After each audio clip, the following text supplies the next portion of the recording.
Welcome back, PGF fans, grappling fans, wrestling fans, jiu-jitsu fans. We have an amazing next installment of our Gym Owners series where, we've had this touchstone with the Colorado Wolverines that our plan is that we want to elevate Colorado athletes, Colorado gyms, and Colorado businesses. We obviously with our franchise players last season, Caleb Crump and Jonathan Wilson, Officer Rimey, had a chance to elevate, some of our athletes. We had a ton of Colorado businesses get behind us, including, Connor Hune, 10th Line Denver, and his wife Rachel, and their Skin Shield Pro, 5280 Peptides, Scott Carroll, of course, BJJ Wholesale, Eric Lehman, and Simple Leaf CBD just get behind us like crazy. That really made the season happen. But now our next step, before we have our qualifiers, and we'll talk about the qualifiers. Oh, we have qualifiers coming, multiple qualifiers. But for that, right now we're gonna get the third leg of that tripod of that stool. We're gonna be talking to the grappling coaches, the owners that make jiu-jitsu in Colorado possible. And right now we have with us Boris Null from Grapple House Jiu-Jitsu, somebody who I've heard has just a phenomenal culture, a wonderful open mat, a welcoming place, and I guess not having been there myself yet, it just seems like the epitome of what you want to look for in jiu-jitsu in a gym. And so welcome, Boris.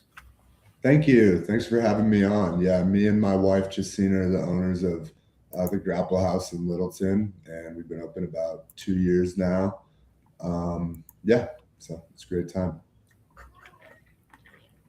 So you're what there's a little bit of a thing about native Coloradans. Mm-hmm. You grew up in Colorado, is that correct? Yep. All right, so you own the moniker of native. Yes. The word on the street is that you did a little bit of wrestling growing up. Yeah, I wrestled at Heritage High School in Littleton, and I was okay. By the end, I was winning more than I was losing, but I wasn't anything special. But it came to me at a time in my life where it was really important to me. It was really good for me in my development and stuff. Made a lot of friendships. I have people now that I still train with at the gym that I wrestled with in high school. Did a little coaching over at Columbine. So just in the wrestling community, and just loved grappling.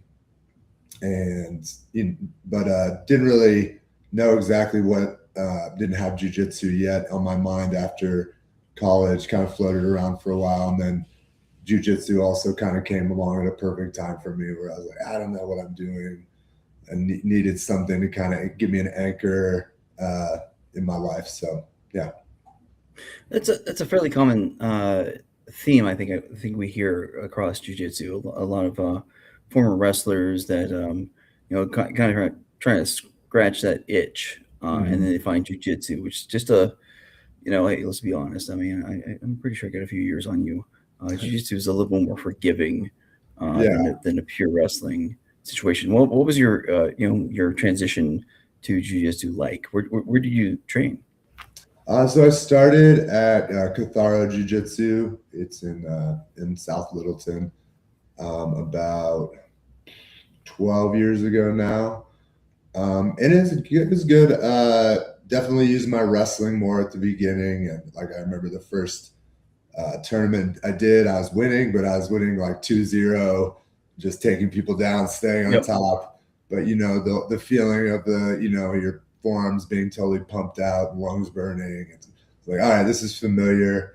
But then, after that, started focusing more on the jiu-jitsu side, and still using my wrestling, but also, working guard, trying to develop a full game. And that's where I started training with Scott Miller who runs Evergreen Jiu-Jitsu, who I ended up getting my black belt under, and me and my wife Gigi, she also is a black belt under him. So we trained with him a few different places, started at Catharo and then went over to Factory X when I was a purple belt, which, it's kind of like a rite of passage at purple belt. I feel like you got to kind of branch out to a new place. Hey, what's that? Hello. Up there. I'll come get you. I'll come get you in a minute. All right, you take this. And sorry about that. All good. I got 3. So, one's our producer. Yeah, for sure.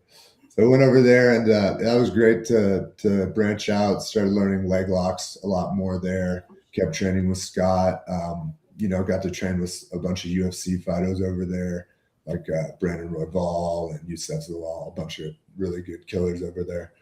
And then Scott opened up his gym in Evergreen. I was training with him, still training at Factory X, bouncing around. And I had talked with my wife about potentially opening a gym years ago, and she was like, "Oh, well, I don't think, no way we could do this right now."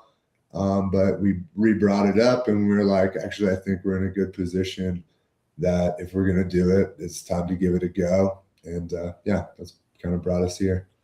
So you started jiu-jitsu after college. Did you and your wife meet through jiu-jitsu, or did you go to jiu-jitsu together?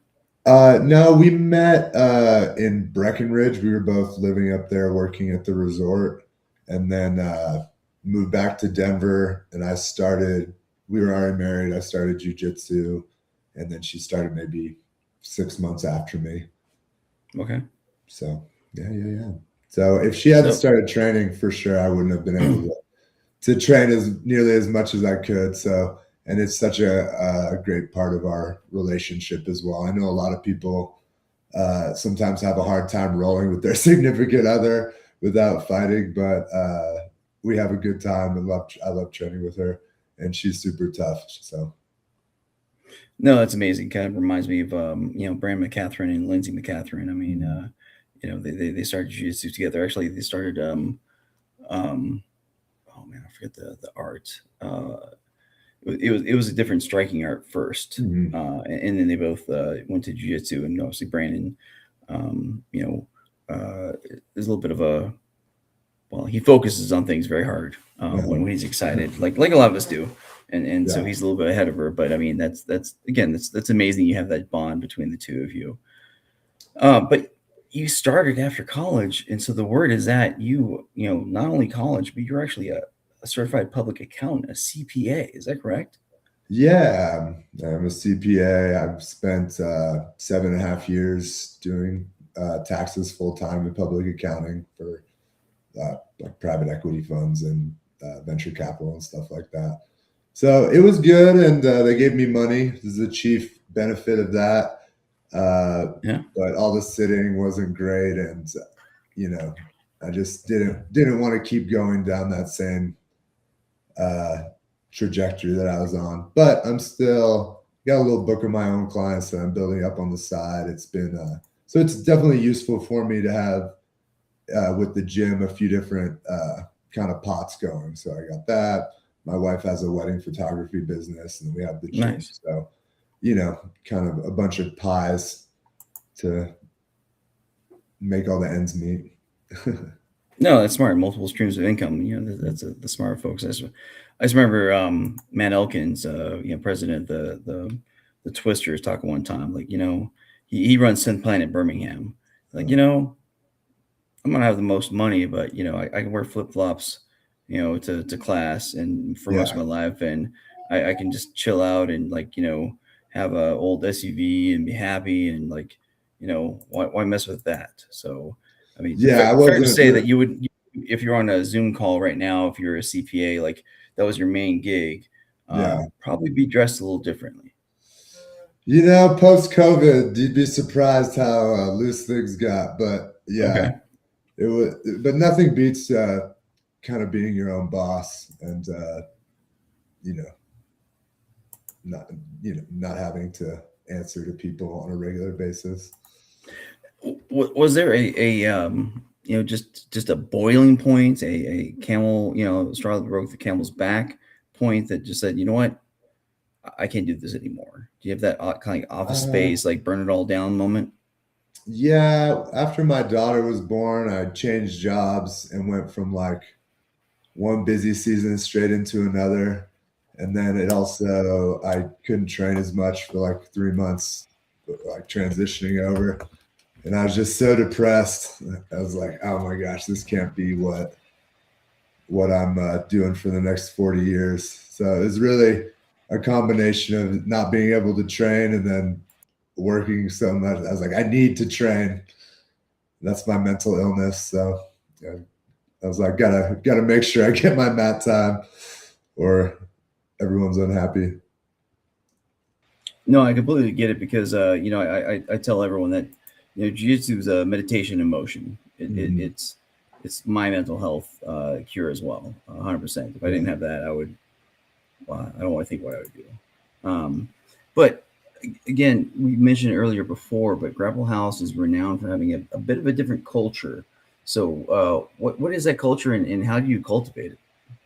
Yeah, so I would say our culture is just very friendly, very family oriented. Me and my wife Gigi train. Our daughter trains in our 4 to 6 year old class. Our 2 year old's always around hanging on the gym. We have a lot of families that are in that. And then also beyond that, just like community based, we try not to like try really hard to not have kind of cliques within the gym where it's like the inner circle of, the people that are there all the time. We want you to feel as welcome if you're there every day, or if you can only make it in once a week, or you can only make it in for an open mat every once in a while. I just want everyone who comes onto the mat to feel like they got something out of it, have a positive experience. And it seems like Colorado Jiu-Jitsu is all about uplifting people and collegiality and supporting each other. So I guess I would ask, what excites you the most right now about the Colorado Jiu-Jitsu scene? Yeah, I think like you said, just the kind of interconnectedness between everyone, and it feels it's definitely more of a like we all can win together mindset rather than we're all competing with each other so much. Because the way I see it, the more we can just grow jujitsu as a whole, get more people involved, we can, there's plenty of people that everyone can be full, and people can have, different choices of what they like. People can find places they fit, and we can help spread, jujitsu all around. So I feel like definitely the last few years with owning a gym, I've been more aware of just like how many different awesome open mats there are at different events where you get people from a lot of different gyms going around and training, and it's yeah, just good vibes. Well, talking about those good vibes and those open mats that are, again, I think it seems to be like the touchstone of Colorado Jiu-Jitsu is just like the open mat culture. Are there any gyms or people in the Colorado scene you think deserve more attention nationally? I love the Subhounds guys. I know you know those guys. They're just a bunch of dogs and great people as well. So, I love those guys. Obviously, Logos in Denver has great competitors. Everyone I've ever personally met from there has also been super terrifically nice as well. So that's really reflects well on them, I think. Who else? High Altitude has a bunch of dogs coming out of there. Just tough guys, a lot of them. I'm trying to think. I know there's a bunch more that I don't know as well in the Springs, and there's tough people in Fort Collins. So, I'm more Denver centered, but I feel like one thing I've learned, there's tough people everywhere. You just can't be surprised. Yeah, I'm definitely looking forward to in July. My family should be finally heading out, leaving California, thank goodness, and head back to Colorado. I'm also very excited about hitting up Connor Hunes, his open mat on Friday nights Yeah, with the the Raven music. roll. Yeah, there we go. The Raven Roll, Yeah. Wilson Brothers grappling. I don't know if it's Saturday. I think it's Saturdays. Mhm. I don't Yeah, I know. haven't been able to make it down to those, but I definitely like to. My only problem is I always want to go to people's open mats, but I am teaching a class during that time, There so we go. I need more time to bop around. So I guess for those people, because I mean, right now we're going to talk about the PGF in a second, which Yeah. is a value proposition for people to actually do jiu-jitsu competitively and make an income. But for the longest time, the biggest path has usually been to be a gym owner. So I guess what's the hardest lesson you've learned as a gym owner? I feel like just can't take things personally if if there's a miscommunication or somebody leaves and wants to train somewhere else or any of those things. It's like you really just have to have the focus on like I want everyone to have what's best for their specific situation, whether that's training with me or training with someone else. That's good. And then just all the little things that aren't jujitsu, making sure that you're staying up on the marketing and staying up on, I have a little bit of a leg up on being able to keep the books. So that's nice. But, just a million little things that to keep up on that aren't jujitsu related is the harder part. The easier part is, when when class starts and ends, doing that part. So. Yeah, 100%. I love teaching so much. Yeah. I guess now we've gone a little bit negative. Let's bring it back a little positive. What's been the most rewarding part of building the Grapple House?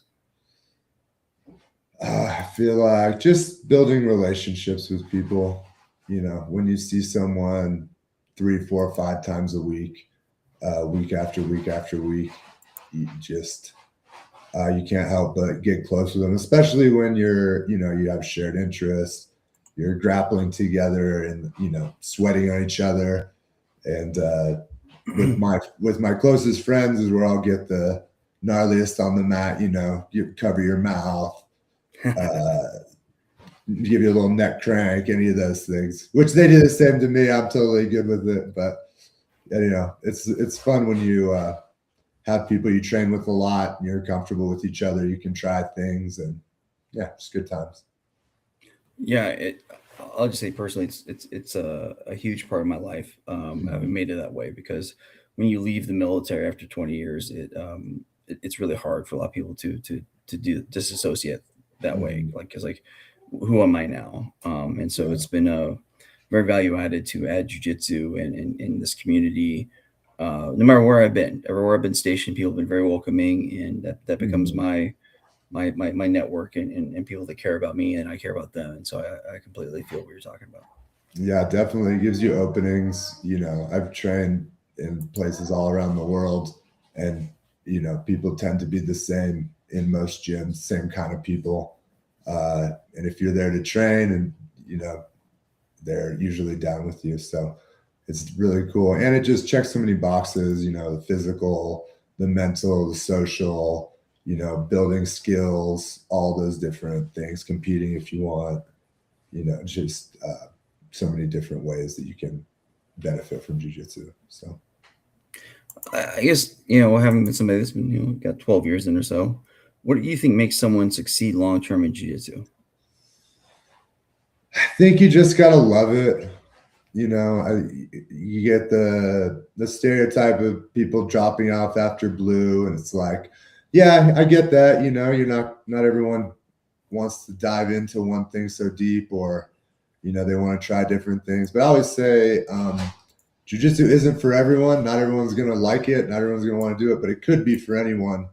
And it's sometimes surprising the people that stick with it. Because I know everyone who's trained has somebody in mind who they were like, dang, if this person sticks with it, they're going to be amazing, and then they just disappear and you forget their name, they're gone. Or you see someone who's like, struggles through 2.5 years, 3 years at white belt, sticks with it, keeps going, and then all of a sudden they got, a little dangerous game they're putting together, maybe some bottom half guard work, and it's making it work for them. And those are the stories that I like, Yeah, that's right, baby. Bomb half guard for all those old guys out there. The refuge of the old and infirm. That's where I'm at. I guess along those lines, is there a student story that really sticks with you emotionally? I mean, you've been out there for 2 years. It's enough time to have some feels. Any, obviously you don't have to share the names, but anyone that, a story that inspires you perhaps? There's a lot of them. There's, you see the people that come in and lose weight and start moving better. You see people that come in maybe without a lot of confidence that start to, start winning some, and you can just see them walking around with like a little bit more of a, chest out a little bit more, or like Straight maybe, back. you can see maybe it's one of the dads of one of the kids who's kind of, a little disconnected with life, trying to figure out, same boat of like, what am I doing with things right now? And then they get on the mat and you see them start coming alive again. So it's just, all those different things. Yeah. No, I love it. So actually, that was my sneaky way of doing adult martial arts. Post kids was that I got CJ in Krav Maga in a place that was near our place in Marforez in New Orleans. And luckily, they just happened to have an adult class at the same time. Mhm. And so after we, conditioned the wife to accept me, oh, he's leaving the house. He's taking CJ there. Yeah. And then all of a sudden, like, honey, he's over doing that thing. I can't do it. I'm not, it's not twiddling my thumbs. Why don't I just take a class? And so, Yeah, for sure. it's definitely getting your kids involved can be a gateway drug, perhaps, or maybe an excuse to let them. Oh yeah, I'm always working on the dads on the side. Like, yeah, we can stick around after this one and give it a go. So. There you go. I guess how about a fun thing? What's the favorite post-training food spot in Denver you have? Do you get chow afterwards, or yeah, we go every Wednesday night to the Mexican place in our shopping center, Los Patroncas. Okay. So that's kind of our after training spot, and just walk over there, maybe get a margarita, some tacos. There's also a nice pho place in there. So proximity wins for that one. There you go. I mean, you're tired, might as well not spend any more energy. And, if they got good chow and some drinks. Oh, yeah. apparently the GM / producer can confirm that is a good spot. I mean, he might put on the scroller. We have a favorite, like, little Mexican spot that's a little more closer to downtown. That's actually attached to a gas station, and it's escaping me right now. But it's like, true, like, old school Mexican. Like, you get some, like, oh, there you go, Garibaldi's. Oh yeah, I know exactly where that is, off Broadway. Yeah, exactly. That's a must. Anytime, either one of us is back in Denver, especially if we're both there, we got to hit that. Yeah, there's some good little taco spots around for sure. Definitely. So I guess, where do you think Grapple House is going to be 5 years from now? I mean, it's kind of a fun question. Like, what's your 5-year plan? Yeah, so we're just still focusing on growing. We're at about 80 to 85 maybe right now. So I'd like to just stay where we are, keep growing our kids programs, start getting some more coaches involved so we can increase classes, and I'm happy just doing what we're doing, keep our culture going. And we don't do a ton of advertising. Like, most of our stuff comes from word of mouth and more kind of personal connections, and then also the people that just Google jiu-jitsu near me and are nearby. But it's worked well for us in that we've grown a little slower, but our turnover is really small. So I definitely try to focus on taking care of the people that we do have, to keep that culture going. And then I feel like our advertising, I think, is pretty good. I feel like we got good merch. So we just keep on, focusing on good vibes and good training.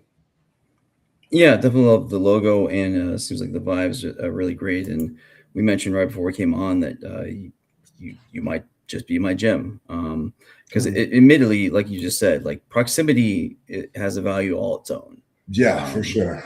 After you deal with dropping out, going to work and then coming back, picking up a kid.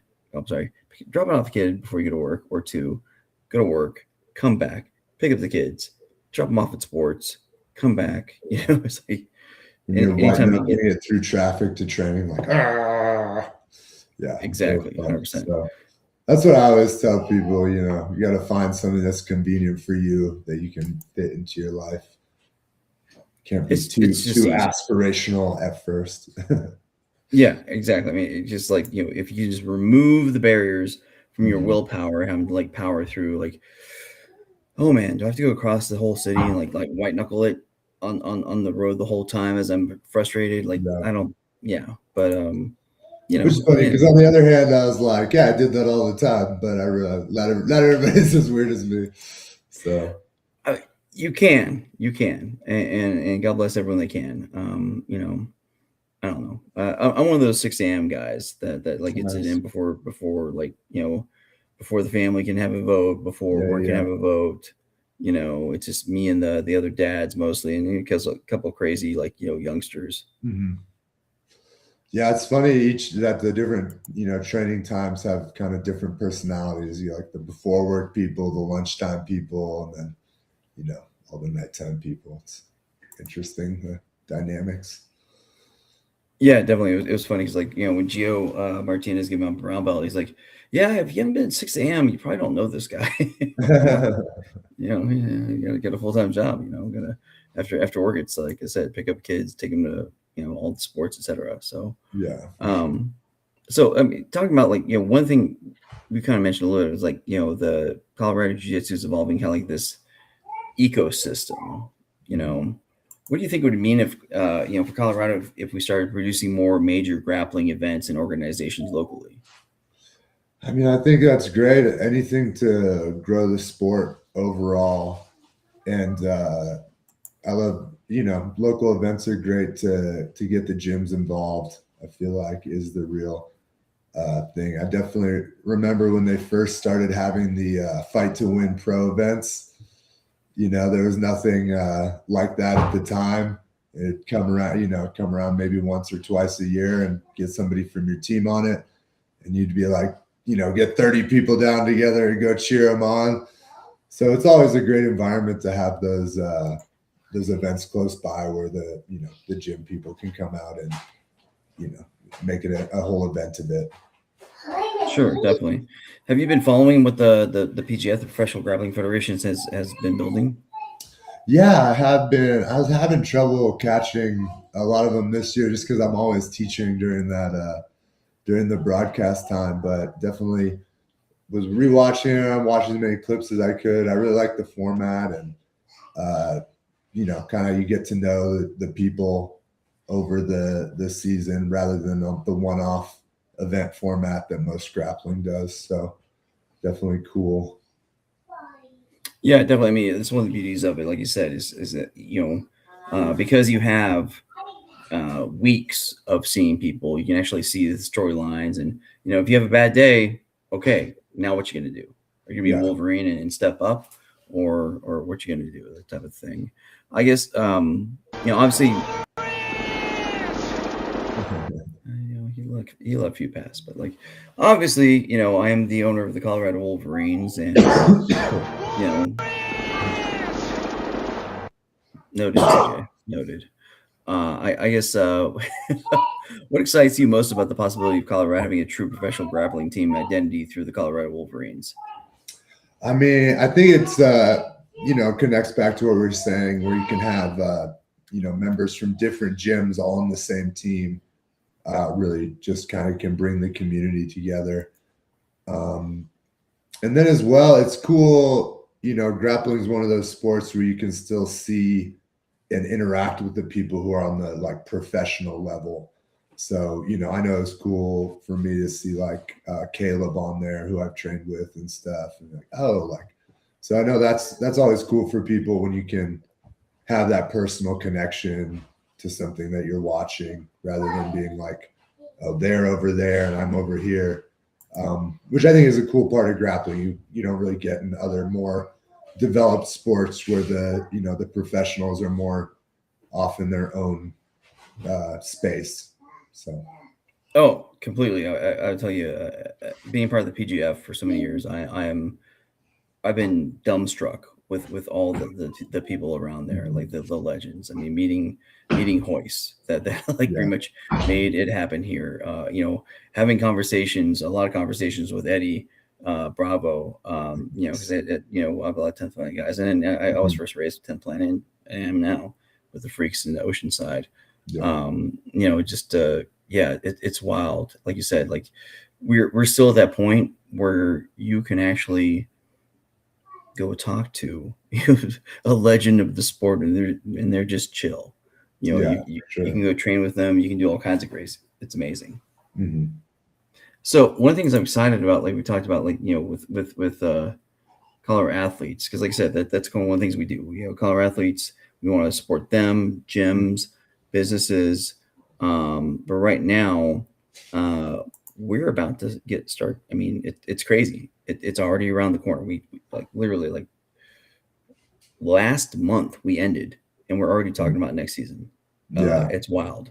So I'll tell you, next season, and if you haven't heard yet, Hmm. we're gonna have 5 different weight classes. We got 145, one. CJ's clapping for 145. He hasn't been 145 since like in fourth grade. We got 145, 155, 170, 180, 85, and then 205. So that way everyone gets a shot at it. It's gonna be wild. Every we're gonna have 8 teams this season. So we've doubled the teams. It's gonna be wild. We're gonna have two because of that. We're gonna have like 2 actual PGF events a week during the 5 weeks, and then we're gonna have a Nice. playoffs on the next week. And so I guess the question is, uh, with all those different weight classes, 145, 155, 170, 185, and 205, are they like gym legends that about that that you think are gonna be absolute nightmares and are gonna win those qualifiers? It's hard to say who would. I think for the lighter weights, Rob Parrish from Leverage is one of the best people that I've ever trained with, and makes wearing socks on the mat cool. So he's good if he can pull that off. Um, I know a bunch of good guys over from Logos. You got Norm over there. There are a bunch of guys. I'd love to see Anakin on it. He's just such a part of the scene around here. Another really good guy from the Subhounds is this young kid Levi, really good wrestler. He's been training not too long in jiu-jitsu, but he could do some big things within a few years for sure. He's got some real talent. I'd love to see Monster Matt in it at 205 from 10th Planet Littleton. Such a great guy. Got a real knowledge of jiu-jitsu, great takedowns, great right headlocks. So there's a few people that come to mind. I feel like as far as like gym sleepers, I got to shout out Sure. Scotty, my black belt in Evergreen.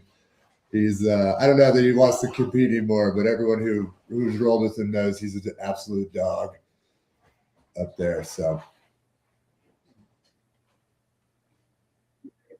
All right. So this kind of might be repetitive, but if you were building a dream Colorado lineup for the PGF season, say you're me, give you the cowboy hat, leather jacket, etc.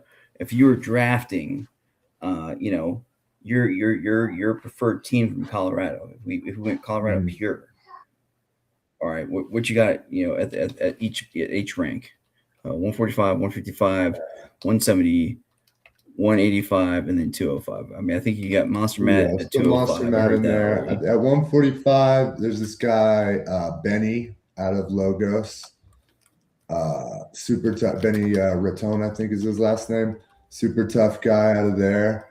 I put Rob from Leverage in at 55. I would let's put Anakin in there at 170.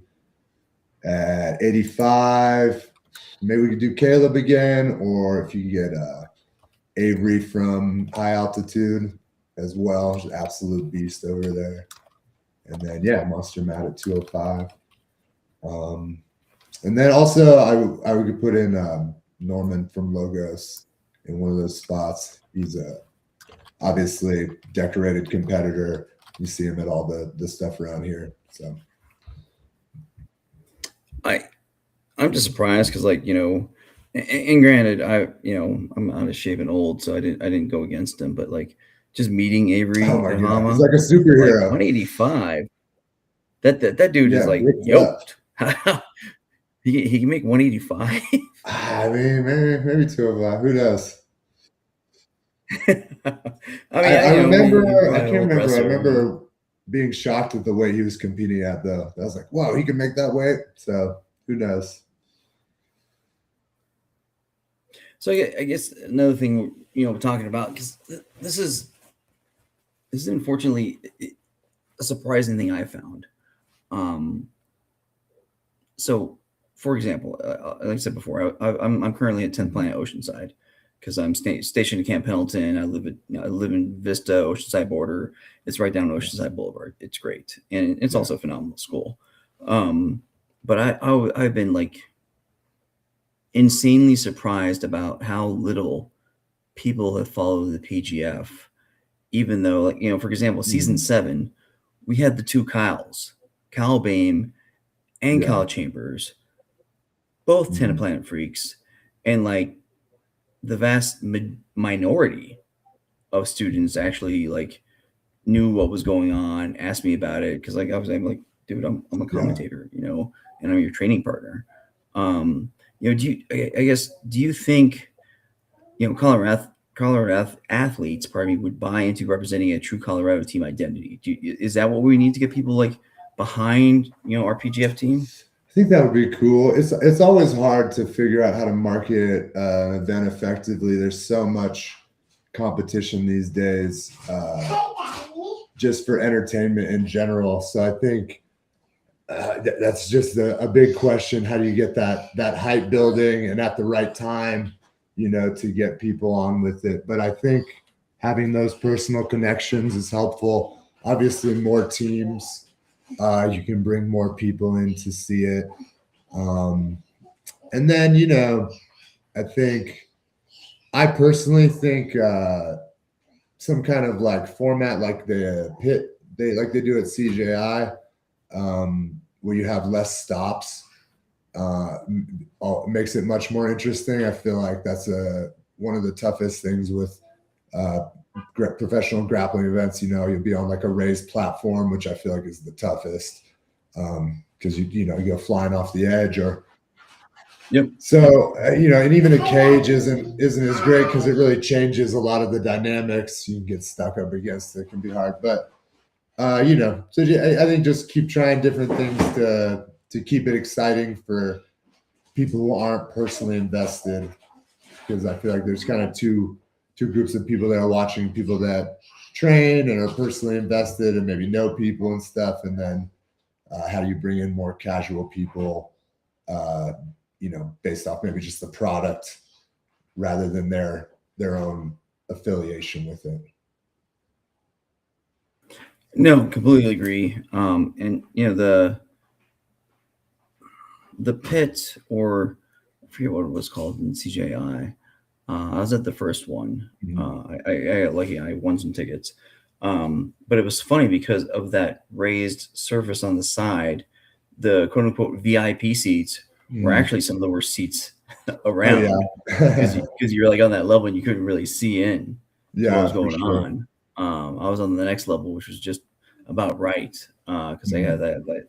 And it's tough. So I mean, I get it. So we kind of have the human splash zone. That's kind of our thing. That was actually kind of a fun, first experience, going from commentator, on the big table, to like being on a couch. Like the first time somebody ran into me, I'm like, yes, I'm in the splash zone. Yeah.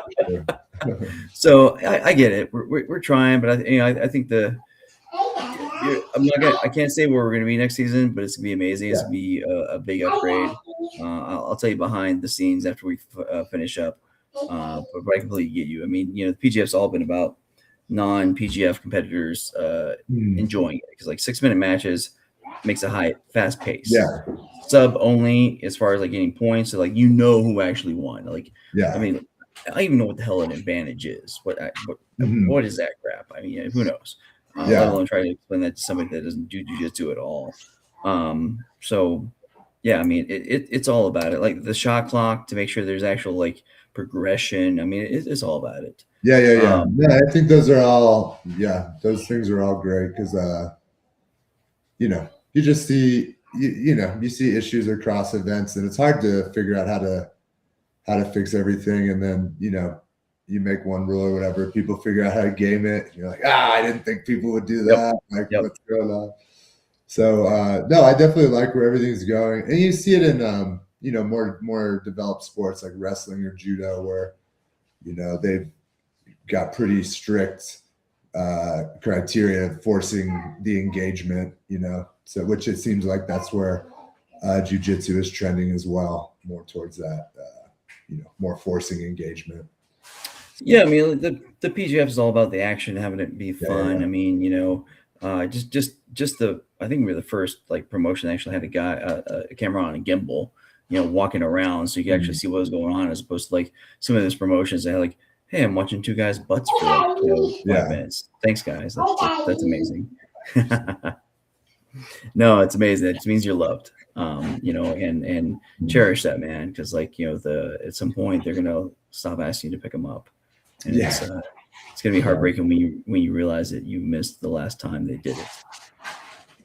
Our daughter is 5, and she had her 5th birthday the other day. Oh my gosh, it's been 5 years. I can't even believe it. So yeah, I mean, like I said, I remember holding a little guy like a football around Boston. I was in law school.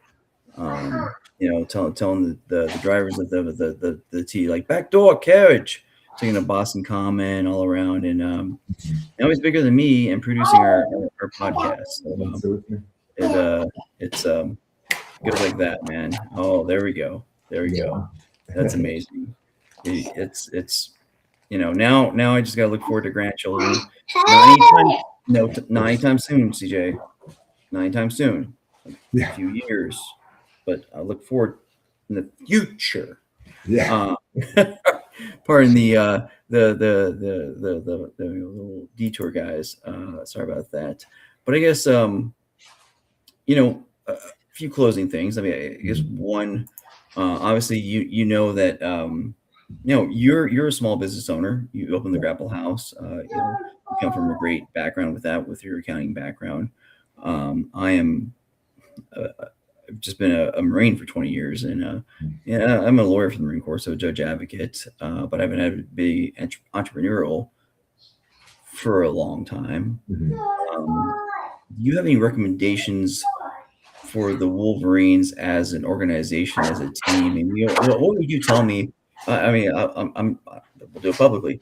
Hey, man, you got any advice? I'm trying to make everyone love us, and trying to give opportunities for people. Is there anything that you would say that I should just keep in mind or try, or I don't know? Yeah, for sure. I mean, I think it's about, at least in my opinion, it's about building the relationships, and then how can you create value for people? Which I think it's on a good track doing that.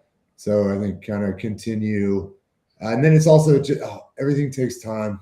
I feel like you always, I always tell people when they ask me how the gym's going, I'm like, you want it to go like this, but it goes more like this. So, got a kind of big picture, are you trending in the right direction? And then kind of back out from there to figure out what the day-to-day things you can do. So, and then, you said you're in the Marines for 20 years, so you know how to, prioritize and get it done, which I feel like is, most of the thing. Hey, we'll make it happen, and all about relationships, 100%. I'm not, like you said, I'm not trying to hit home runs. I'm just trying to hit a bunch of singles and slowly build this thing and get people on board, and again, kind of like give value add in that I want to give, like I said, the touchstone is I want to give an opportunity to spotlight our athletes, our gyms, and our businesses. And so, give a, so Colorado grapplers don't have to go to Austin, to San Diego, to freaking somewhere else. They can actually be just in Colorado, and we can give them an outlet to like show, like, you know what, we got some stuff too. So that sure. that's definitely something I really want to do with this, but also with your endeavor, because like you have a vision. Years from now, what do you think, or what do you hope that people say about Grapple House? Just that we cared about people, and it was a place where people felt accepted and and safe to come try jujitsu and be themselves. That's mostly what we're trying to strive to do. Just have a place where people feel comfortable to come and they want to be there, have a good time, and train hard. No, brother, you're talking about language, man. I mean, hopefully, because I gotta stay somewhat close to Dakota Ridge and Mullen, because I got a kid going to both schools. Yeah. Sounds about right to be around you, and that's exactly what I love about jiu-jitsu, is the community, and obviously, because I'm at 10th Planet Oceanside, which is right by Camp Pendleton, and so I can't exactly say my name, because like people might figure out who I am actually. Like it's like, hey, oh look, there's the military judge, the lieutenant colonel. No, it's just Egghead. I'm the goofy guy that's giggling as I grapple, and I'm doing cartwheels and all kinds of goofy stuff, because you can actually be yourself in jiu-jitsu. And so that's it's fun. You get a big cross section of ages and occupations and socioeconomic, all that you normally wouldn't get in a lot of different environments. So no, it really cool. So I guess maybe a couple of last questions. What are you most grateful for right now? Just my family and the opportunity to have this gym. I feel very blessed to even be in the position I am, to be able to give it a chance to start a gym. So, and just thankful for other people that choose to train with us. There's a lot of options around. So I'm really happy with the people that are with us, the people that chose to train with us. So, yeah. Outstanding. So, what have I not asked you that I should have? What should be put out there for the people out there? Sunday afternoons, 2 p.m., no-gi open mat, open to everyone if you're cool. And by that, I mean not a jerk. So, it's easy to be cool. Just be nice and, come train with us. That's about it. No, I love it. That Sunday open mat is multiple people have told me about it. That's phenomenal. It's great. And again, that open mat culture of Colorado, that's like something that just like warms my heart. I'm really excited to get back home and to experience it. It's kind of funny because it's super cool. It definitely wasn't that way when I was starting out. I think it's I don't know, it feels like kind of maybe post-COVID, when everything opened back up.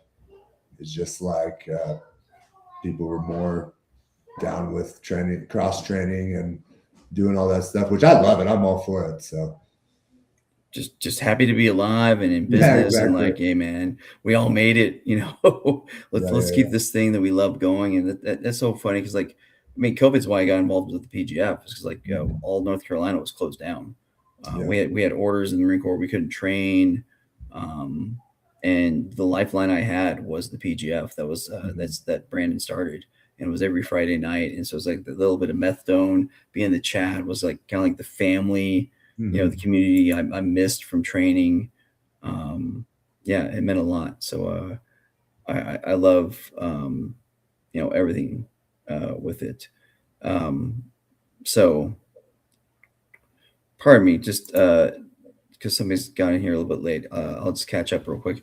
Dr. Jiu-Jitsu, I tried to go live with the Philly Phenoms. They were using a different platform than when we were, and we didn't op check it, which is always a mistake. Always op check your technology. And so it did not work. Imagine that. And so we will recock and figure that out later. As far as the multiple weight classes, you are correct, sir. There's 145, 155, 170, 185, and 205. As far as playoffs, that remains to be seen.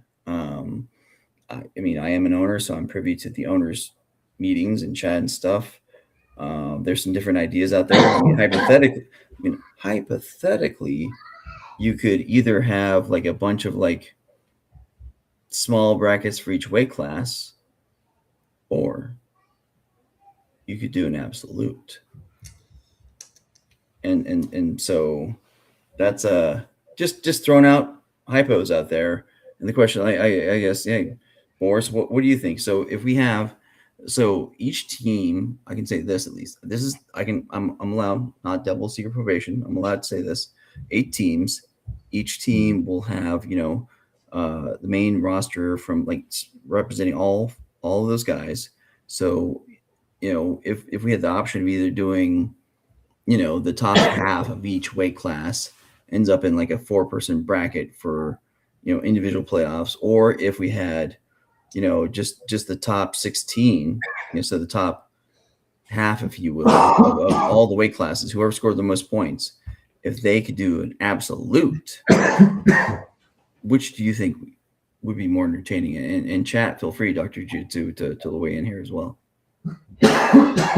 Sorry, man. Sorry, I just got a little tickle. I got it. I get allergies all the time. Hopefully, it's supposed to be better in Denver. I'm looking forward to it.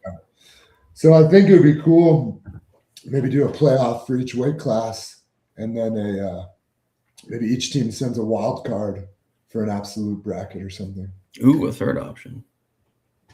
Okay, so like each weight class is the top 4. Then we have a top 8 absolute.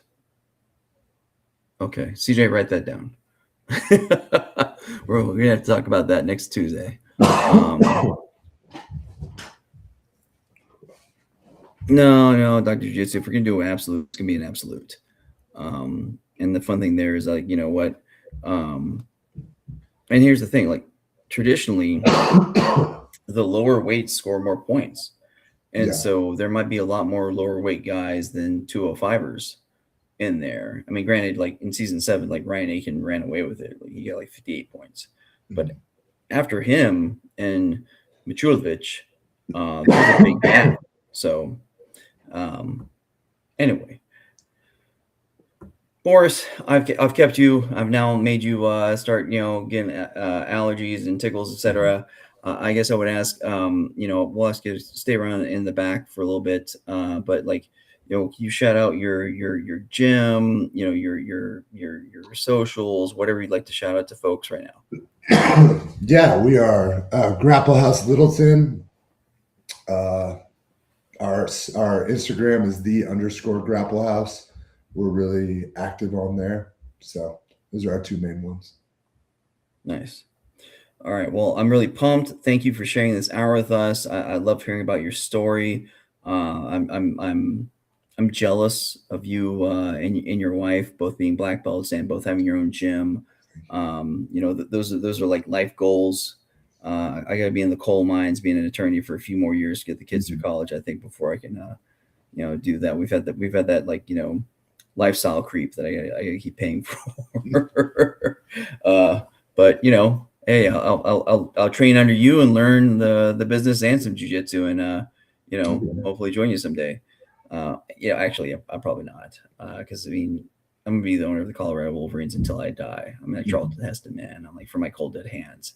Nice. And even though some other owners have said like, hey, having Egghead Jiu-Jitsu would be kind of a cool gym name. Like, no, because if I have my own gym, I can't be of all gyms. And that's kind of like what the Wolverines is really hoping to be, is like, we really hope to be an opportunity for all gyms to come together and, for your students to have something to aspire to, that they can be a part of a professional grappling federation team that represents their state. And that's, that means a lot to me. So, that's what I'll do. Obviously. Sweet. Yeah. Thank you for having me. It was great talking to you. And I'm excited to see what happens with this next season. Yeah, we'll definitely keep you involved. And like I said, just tell your students, looking at late July, maybe early August, if we have had some hiccups with finding the right spot. But we're going to try to focus on trying to get at least 4 different qualifiers. And so each one of the qualifiers will be able to qualify 5 people, one for each weight class.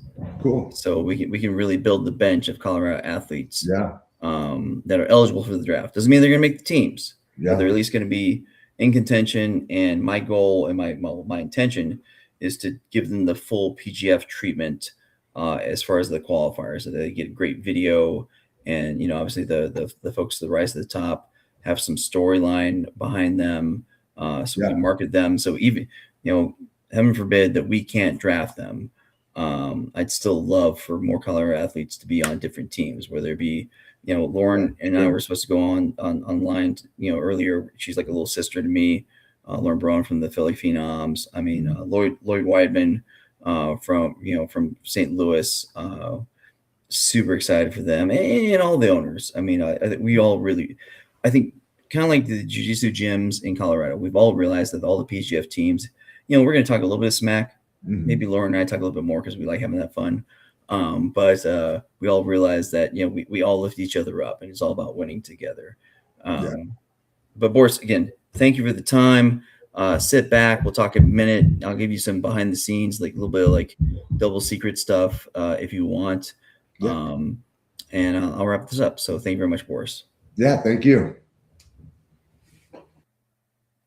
All right. So, man, Dr. Jiu-Jitsu, where you been, brother? I mean, this has been great earlier, but that's fine. I'll still answer it. How's the talent looking for season 10? You wouldn't believe, brother, the people I'm talking to and the other people talking to. No names. I'm not going to give any names, but that's right. What else we got? Is there going to be a draft day? Actually, that's a great question. So I will just say yes. Look for a draft in February. Allegedly. Perhaps. Maybe. Who knows? Okay, very well. Well, hey, Dr. Jiu-Jitsu, thank you very much for your time, man. I mean, it's great to have somebody to talk to, some questions, little prompts, stuff like that. Again, all I can say is that we're gonna keep it going. Last week we had the Subhounds on here. Great guys. I'm very happy we have Boris today.